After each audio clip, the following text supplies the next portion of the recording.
A linguagem visual é a forma como toda a informação visual comunica sensações e ideias a partir da inter-relação entre as suas partes e da influência de fatores como contraste, tensão, dinamismo, entre outros.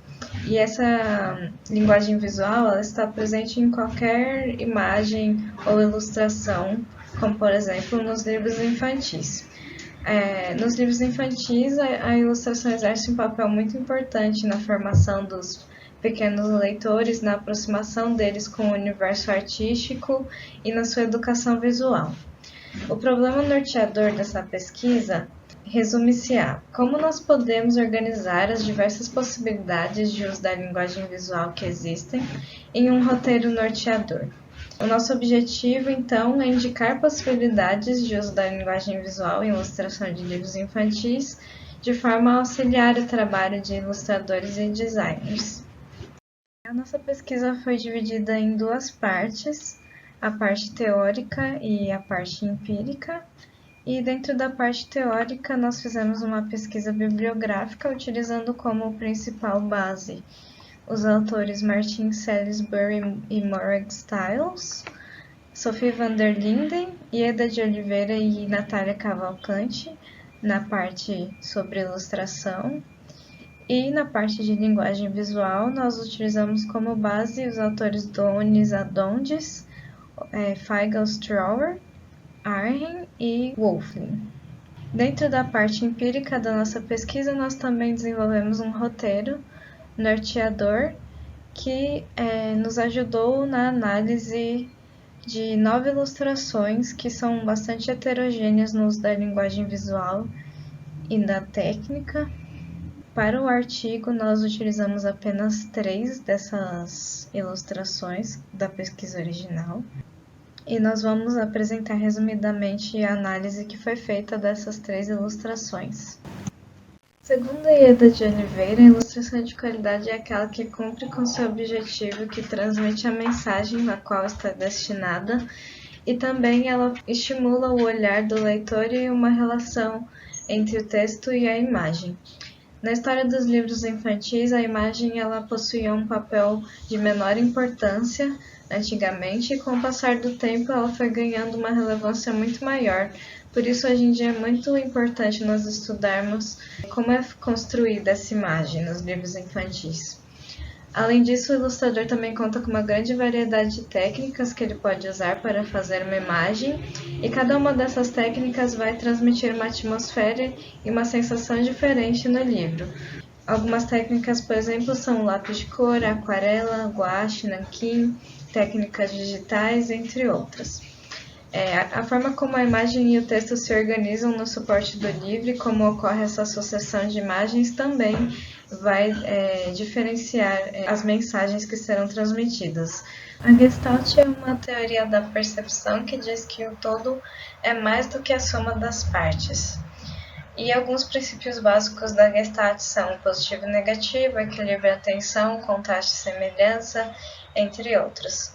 Já os elementos básicos que formam toda a manifestação visual são o ponto, linha, textura, forma, cor, tom, contraste, dimensão e movimento.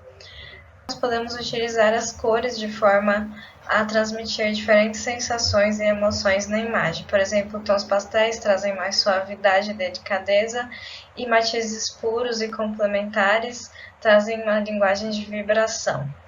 Também temos os níveis representacional, simbólico e abstrato, em que a representacional busca maior aproximação com a realidade, o simbólico a simplificação e o abstrato traz uma separação total dos dados reais.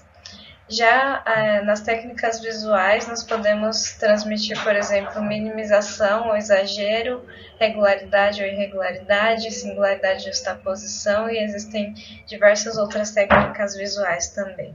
Além disso, a repetição, a gradação e a radiação são alguns conceitos trazidos por Lucius Wong, que podem ser usados na construção de uma imagem.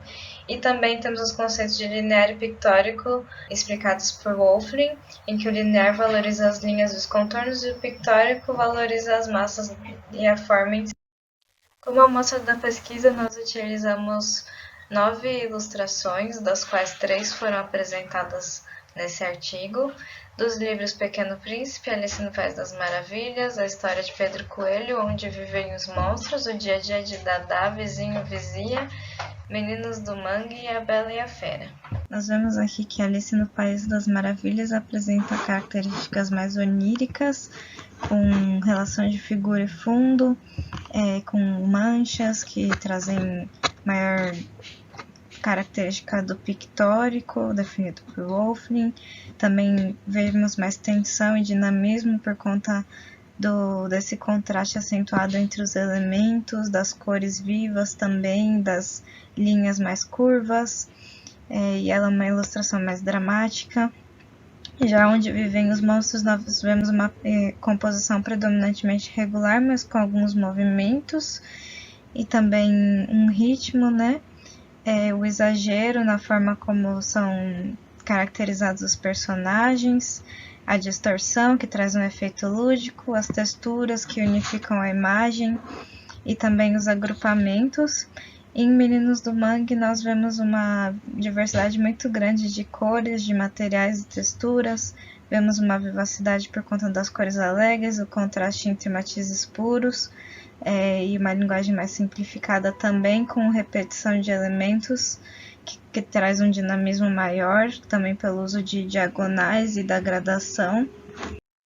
Após fazermos essas análises, nós chegamos em 14 possibilidades. Por exemplo, a linguagem estática, com simetria, enquadramentos frontais, uso de maior similaridade entre os elementos, verticais e horizontais, cores análogas. Já para uma linguagem dinâmica, recomendamos o uso mais de diagonais, de curvas, de formas orgânicas e também de maiores contrastes. Para uma imagem mais realista, recomendamos o desenho representacional e linear, o uso de perspectiva, de volumes e textura. E também temos várias outras recomendações aqui, como por exemplo, uma linguagem onírica ou dramática, linguagem infantil, lúdica, entre outras. Por fim, nós esperamos que tenha sido possível auxiliar ilustradores na criação de imagens que transmitam os efeitos desejados por eles, através do nosso roteiro, dessa pesquisa. E lembramos que foi analisado um universo limitado de ilustrações, portanto também tivemos possibilidades limitadas, e se for feita uma pesquisa mais aprofundada com mais ilustrações utilizadas na amostra, com certeza surgirão muitas outras possibilidades. Nós focamos na análise apenas de imagens únicas e não da relação delas com outras imagens do livro, nem com a relação delas com o texto. As possibilidades aqui levantadas também não são regras, mas sim caminhos, né, que podem ser levados em consideração pelo ilustrador, sendo que existem muitas outras formas também de ele passar as suas mensagens. Muito obrigada pela atenção, por ter assistido esse trabalho até o final.